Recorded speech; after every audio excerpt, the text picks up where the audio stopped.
حضرت مولانا مفتی محمود صاحب نور اللہ مرقدہ،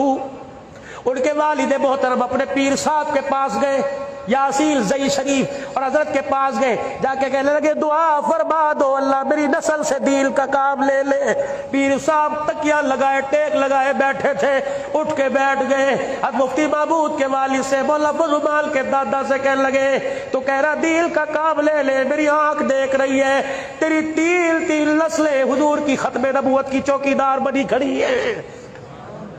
او لوگوں دیلداروں کا ساتھ دو، او لوگوں تم نے ان کو اسمبلی کے اندر لا کر بٹھایا جنہیں نہ اپنی ہوش نہ جن سے نہ اپنا گھر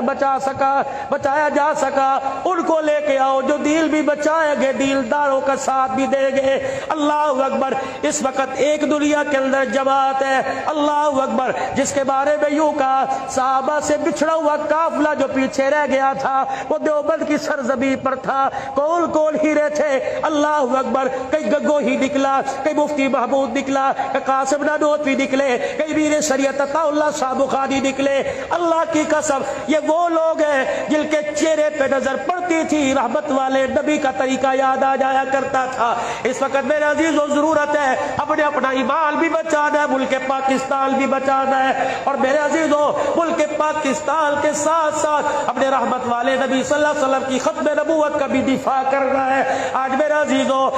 چھوٹے ہو بڑے ہو، امیر ہو غریب ہو، پڑھے لکھے ہو پڑھو، سارے کے سارے ادارہ لگاؤ اور اپنے قائد جمعیت اسلامیہ ملت اسلامیہ کا ساتھ دیتے ہوئے کہہ دو تاج و تخت ختم نبوت، تاجدار ختم نبوت، تاجدار ختم نبوت، جمعیت علماء اسلام، قائد ملت اسلامیہ مولانا فضل الرحمان۔ آپ ان کے لیے دعا بھی کریں گے اور الحمدللہ اس ملک کو ترقی کی طرف لانے میں آپ ان کا ساتھ بھی دیں گے، کریں گے انشاءاللہ کوشش۔